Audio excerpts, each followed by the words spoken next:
Ja, wir, äh, sch Nailing the perfect machen das marriage of einfach mal story und to ich gucke da mal in gameplay der is a Zeit weg. science that many developers still struggle with today. BioShock Weil das has 'n left an Spoiler ist. indelible mark on gaming narrative that can be seen and felt in many modern releases, but Irrational's motto remained from the beginning, don't start with the story, start with the gameplay.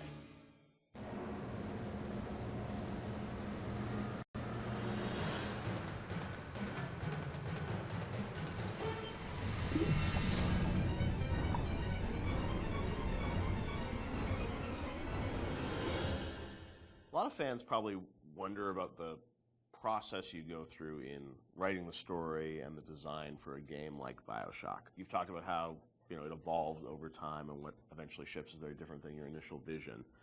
Do you guys write like a script or a design document for the game and that becomes sort of the Bible that everyone drives towards, or do you iterate much more?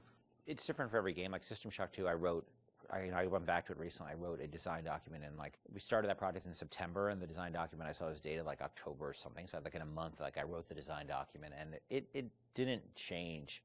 A lot of it, got expanded upon, but the basic design really didn't change on that. Where on BioShock, I think it evolved in real time much more. Like we had a pretty substantial design shift like a year before the ship date. For BioShock? BioShock, yeah. It got to be much more about the experience of being in Rapture than about being in your character sheet. And so the game evolved more towards that experiential kind of thing and making sure every idea was expressed in the world as well as just on your character sheet. So before you'd have a lot of things like, oh, I'm doing fire damage or electrical damage, but that was sort of a number flying off ahead versus, the whole notion of like,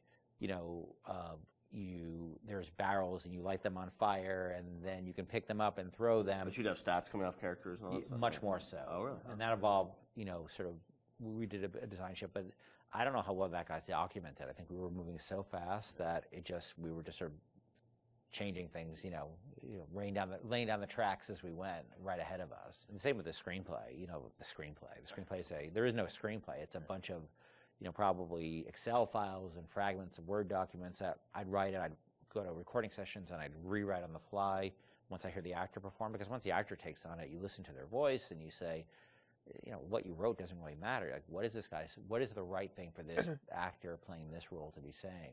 So I tend to do a lot of rewriting in the session. And then like you have a bug late at night where somebody says, oh, this doesn't make any sense. And you're like, oh God, you have to write a new audio log and try to get the actor back in. Or you figure out what's the best way to get this idea across. Yeah. And is it an audio log? Is it a poster on the wall? Is it a piece of text that pops up on the screen? That's always dependent on how much time you have and what actor availability is. So, the plans sort of fall apart.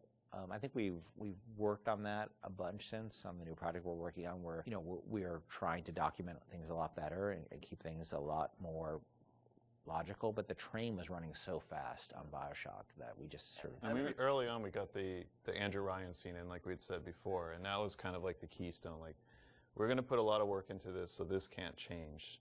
Everything that happens before or after that don't really involve a lot of departments working together to make a scene, those things are very malleable, and if you need to change audio logs to represent a story, if you need to add lines or take away lines, that's very doable. And I think for a while we even had like text-to-speech. We even did that I remember for Infinite with Booker and Elizabeth and other dialogue, and that really didn't work very well because you'd have these dramatic scenes and it'd be like, Elizabeth, we need to go to Comstock, and it was almost had no value as far as I was concerned.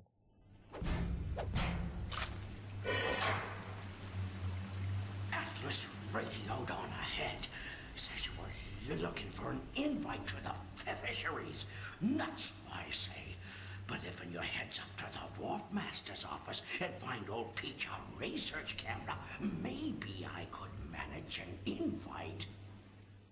Ken has so much of, these games in his head, and you're sort of, you can keep it all straight, or try to, with all the different things and changes. But from the team perspective, Sean, because this is evolving and Ken's thinking in his head about how this all ties together, how does the team sort of keep up with, what the whole game is going to look like? There's a lot of specifics that can change. For instance, Atlas used to have a Southern drawl. Right. And then, we recast to be Irish. And we actually cast an actor, wrote the lines, did the whole thing, and realized that people hated that character and distrusted him from the first start. So how to rewrite him, recast him, redo everything. Yeah, from a team perspective, you kind of get a sense on which things are going to be really volatile and that you probably want to push off till later, because if you work on it now, it might change. Larger themes don't tend to change too much, meaning we knew we were in Rapture, we knew we had Big Daddies, we knew we had Little Sisters, we knew we had Splicers, we knew what the arc of the story was about Jack coming into Rapture, and the specifics of this radiolog versus that radiolog didn't really affect anyone outside the audio team at that time, because we could still build the environment. We still knew what the environment was. We still knew what the animations were. There are areas you learn just by working in the same space for a while that this scene, I'm not touching this yet because I know that it's going to get changed a lot. I think these themes are pretty nailed down, so I'm going to focus the team on getting these things done. I won't leave you twisting in the wind. We're gonna need to draw out of hiding, but you're gonna have to trust me. The audio logs were, a great part of the game, and something that if you're a true fan, I mean, people really go in and listen to those and piece that all together. But I imagine there's a lot of work that goes into deciding, well, this is better for an audio log versus game dialogue, and there's the act of sort of cutting back and sort of saying, we need to be clear about what the narrative is for the game. What was that process like? I mean, the audio logs, were there things you added at the end, or were those, ideas that you had for the game, but then said, hey, maybe we'd demote these a little bit and make them audio logs? As Sean was saying, there's sort of a hierarchy of expense that you have to face, and so any ideas you have to get across, especially as you start playing the game, you realize, well, this doesn't make sense, that doesn't make sense. You have to figure out how you can introduce that idea. And generally, as the train is moving, you try to think of cheaper and cheaper ways to get those ideas across. If it's less important, it goes to an audio log. If it's less important, it goes to a poster on the wall. Well, there's also characters that you can bring in that have audio logs that aren't. Atlas, Tenenbaum, those are your big ones. You can bring in somebody to do a short, a few different audio logs. It's a character that some players may not even find, but it adds a little bit of depth to Rapture. And it also, usually each character generally is about a certain idea, and we don't just sort of come up with characters, we have an idea problem that we need to solve, and so let's introduce a character who's this guy, and he will be the guy who sort of shepherds you through that idea. Julie, my dear, I am trying to run a business here. You want to spend time with my honeybees? Well, I'm gonna have to start charging you for the pleasure. If I come out one more time and find you lolling out there amongst my hives, I'm grabbing my shotgun. As to your question, yes, my days in beekeeping school are a blur. But I do seem to remember something about that enzyme you keep blabbing on about. So as you're going through the game and, writing things, rewriting things, were there things with the original BioShock that you've always been surprised that more people didn't pick up on, or was there something that, a connection to a character you thought was really going to resonate with people, which, didn't? Anything like that? No, it's the opposite. I was amazed, I don't know how you felt, but I was amazed how many people connected to the Would You Kindly stuff. Because I think it was when I wrote that speech, I don't think anybody on the team was like, oh my God, this is really this or that. And I don't think I really had any sense that people were going to connect to it. I think we ended up sort of over time finding more ways to support the notion throughout the game. Yep.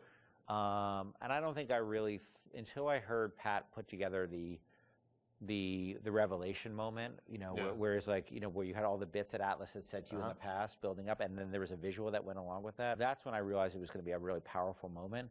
But even so, I still did I think people were really going to connect to it or really even understand it? Because it's pretty out there.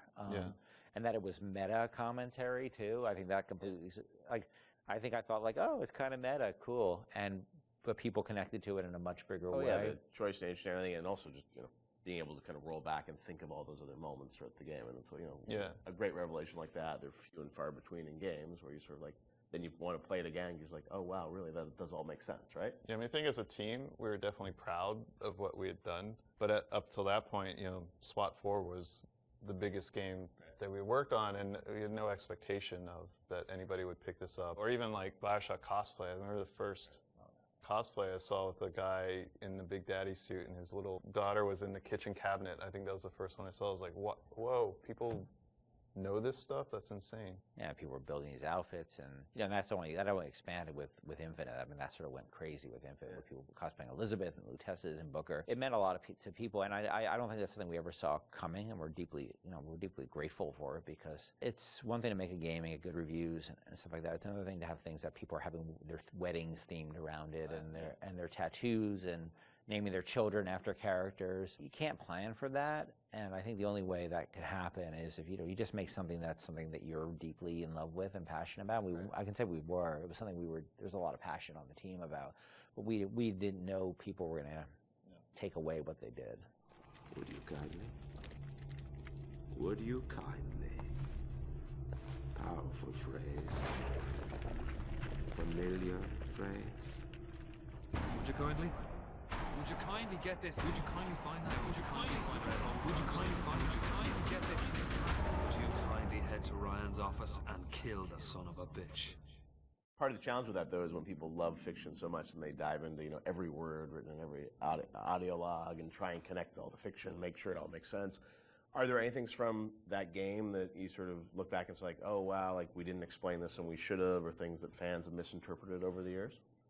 There are things we think that we did that should have or shouldn't have been in the game. Like I was never a fan of having two endings, and I think that's what the publisher was asking you to sort of have a. That was the one thing that 2K, and they were very hands off. That was the one thing they insisted on, and it's not something I really thought was a good idea, because they're still limited, even though they're multiple. They're still limited, and so that was something that we ended up doing. One of the endings was far better than the other one. I mean, it's clear that I was much more interested in the happier ending with the little sisters than I was with the nuclear submarine ending. I'm sure part of it was the idea that, this game is, if you're making a choice throughout it, I'm sure when some people are like, oh, well, then it has to be a payoff, right? Right, except the game was really about lack of choice. choice, about not being a choice. So that always struck me as a tension that was weird, but, look, at the end of the day, they were putting up a lot of money, and, so I can't really complain.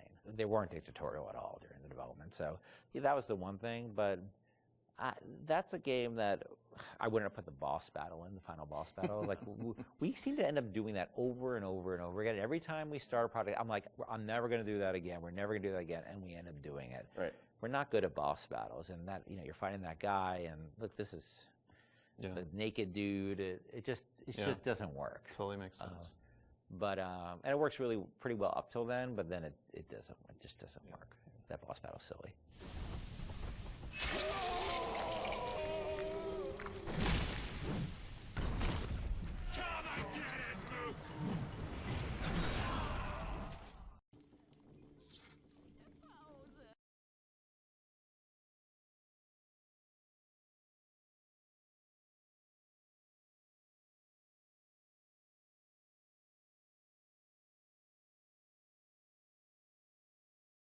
So.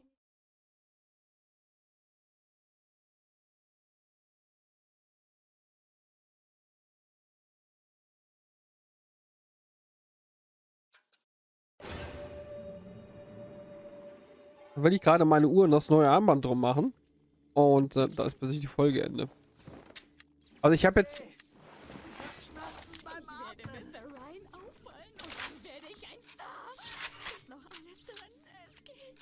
Ja, wir haben nicht mehr ganz so viel Munition, sehe ich gerade. Das ist nicht so schön.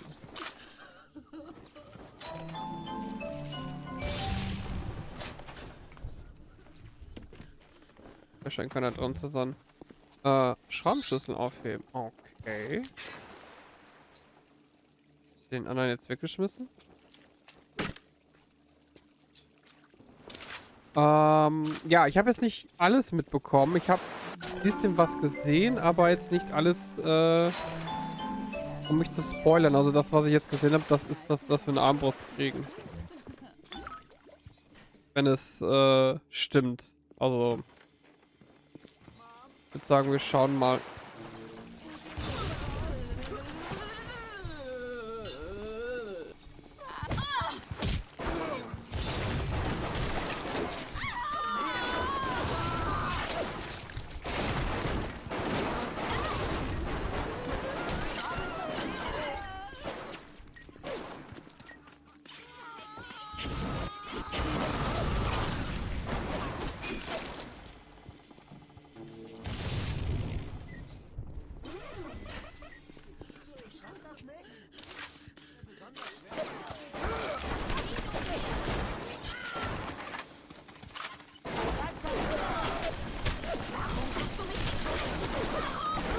Warum stirbst du nicht einfach?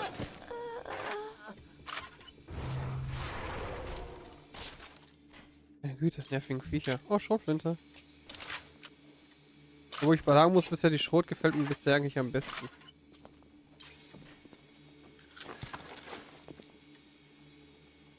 Die hat eine ganz schön große Reichweite. Wie soll ich denn da looten?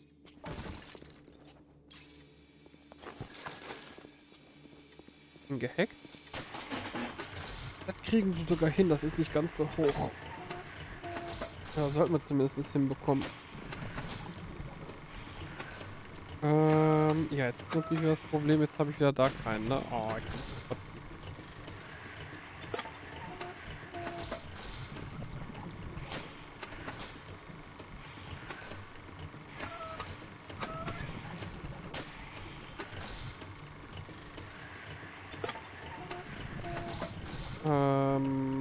Nee, das muss schon gerade sein. Brauche ich eigentlich noch einen gerade? Ne, einen gerade nicht. Ich müsste jetzt einen nach unten haben. Den. Ach, warum tausche ich den nicht einfach? Ist doch viel einfacher. So.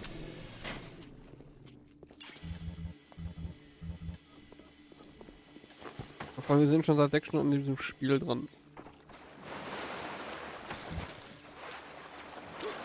Ich weiß gar nicht, was kommt morgen eigentlich? God of War, ne? Ui, da bin ich bestimmt auch ziemlich lange dran. Ne, morgen haben wir Donnerstag, ne? Was kommt denn morgen?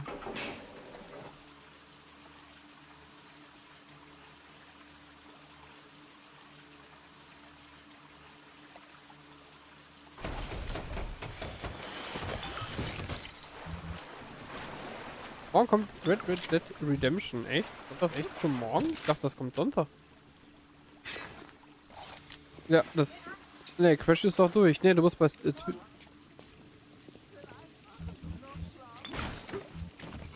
Die Bedingungssimulator haben eigentlich so viele, da könnten wir eigentlich nochmal eine Folge BioShock reinhauen. Ach, ich wollte doch nicht das Alkoholzeug saufen. Ich hab's gewusst. Gleich ändern.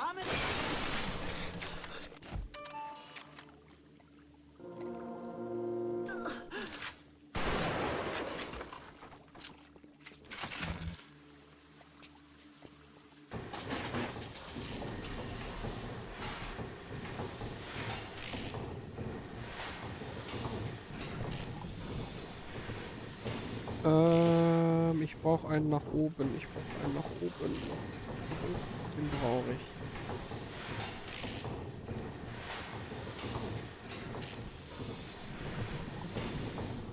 Den brauche ich nicht. Noch einen nach oben. Jetzt brauche ich einen quer.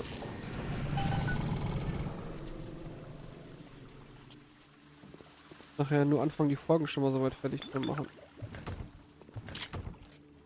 Haben wir jetzt gleich 1, ja, ich denke mal bis 2 können wir noch ungefähr machen, dann bereite ich schon mal an, fange ich schon mal an die Folgen. Ah, guck mal, Zigaretten geht Gesundheit runter und IV. Auch nicht schlecht. Lagerkiste. So, komme ich jetzt wieder hier raus?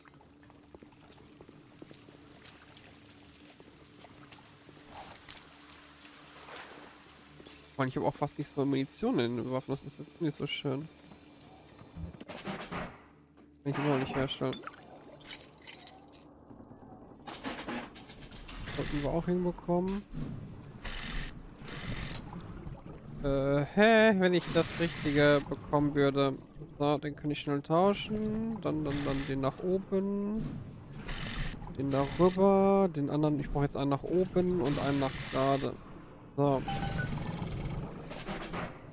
Ich nicht.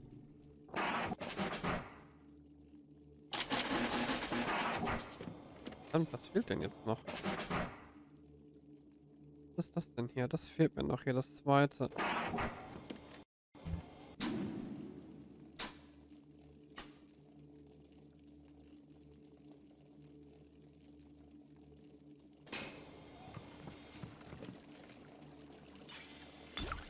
Ach, ich wollte doch nicht das Zeug trinken. So, wir können ja noch mal im Safen.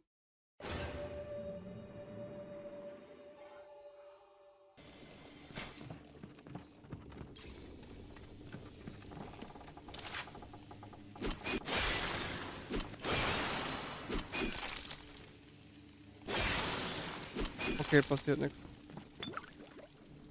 Ich hätte jetzt gedacht, da könnte irgendwas passieren, ist aber nicht so.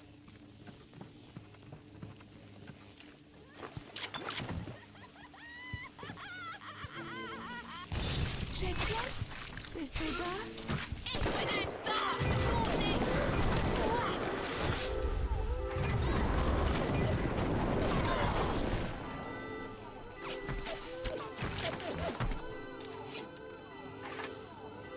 Und hatten wir nicht so ein Ding, wenn wir selbst im Feuer stehen, dann leiden wir keinen Schaden oder weniger Schaden? War da nicht irgendwie was?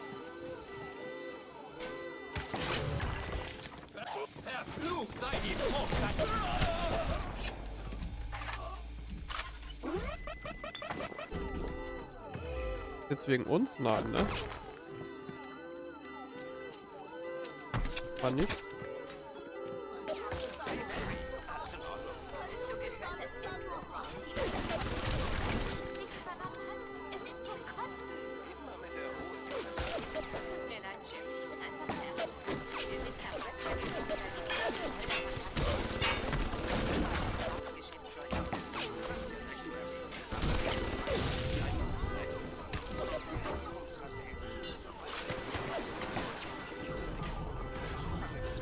Ja, einfach da durchschießen könnte. What the fuck?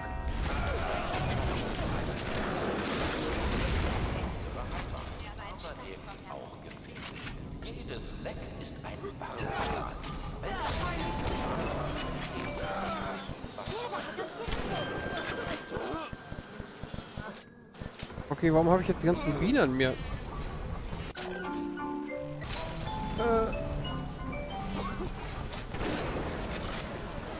Warte. Ah, dafür ist das Zeug. Adam ist quasi ein gutartiger Krebs. Es zerstört die ursprünglichen Zellen und ersetzt sie durch instabile Stammversionen. Genau diese Instabilität verleiht ihnen diese verblüffenden Eigenschaften. Aber sie ist auch für die kosmetischen und psychischen Schäden. Das ist wieder übersprungen, ne? Hetzen Scheiße. Sie Insekten auf Ihre Gegner. So können Sie viele Gegner gleichzeitig attackieren. Verantwortlich. Man braucht immer mehr Adam, um den Verfall aufzuhalten. Vom medizinischen Standpunkt aus ist das eine Katastrophe. Betriebswirtschaftlich gesehen, naja. Fontaine reibt sich die Hände.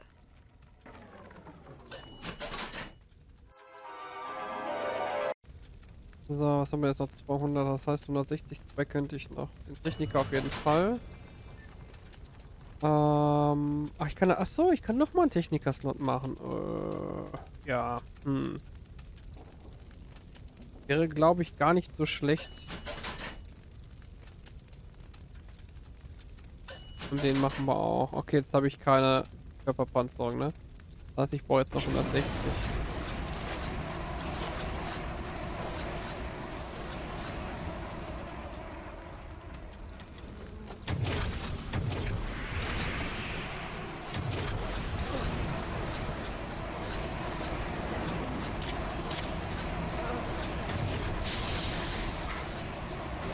Die scheiß Viecher auf den Sack oder was? Ah, super.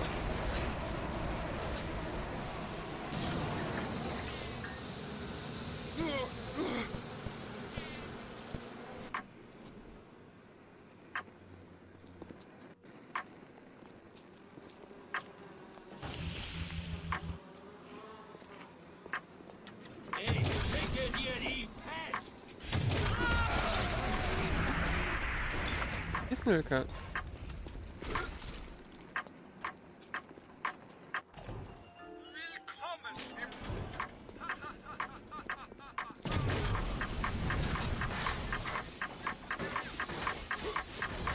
Hätte eher wie so ein Timer, das Ding.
Hi.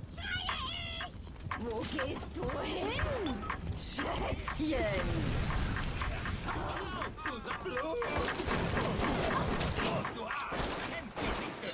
Ja, ich häng fest.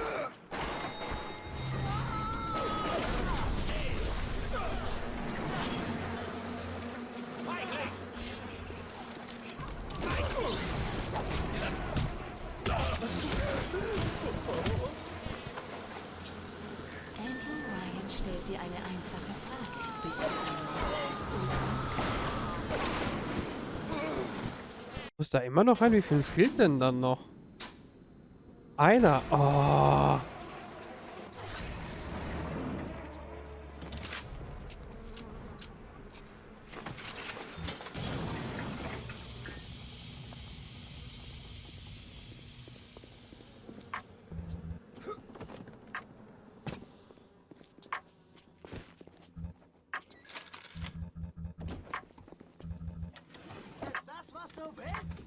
Versuchst es mir besonders Hast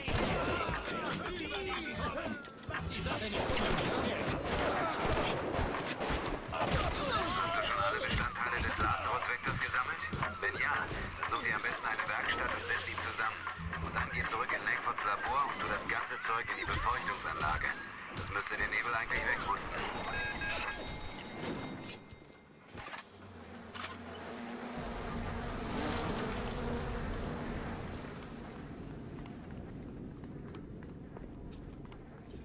Die Hand sieht creepy aus.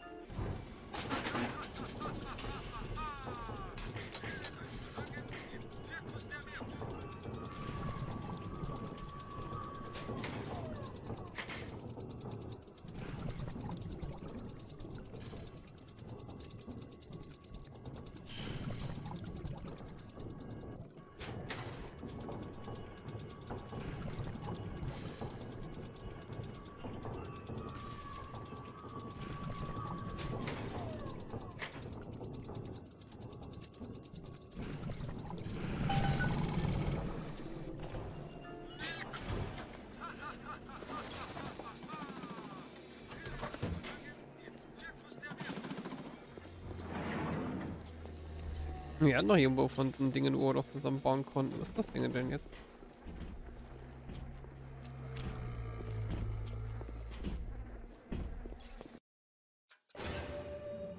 Vor allem, die sind immer so schnell aufgenommen, ey, das ist der Hammer.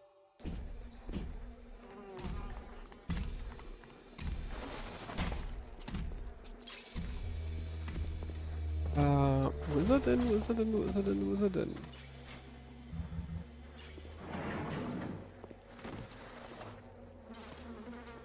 Noch gar nicht.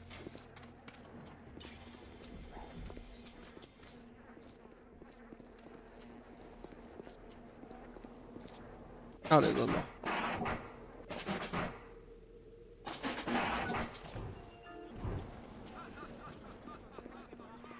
So wie sich das anhört, was du da gebastelt hast, schätze ich, du bist der stolze Papa eines nagelneuen Lazarus-Vektors. Leg den Vektor an eine Vorrichtung, die zentrale Befeuchtungsanlage genannt wird. Dann stimmt die Luft in dem Laden wieder.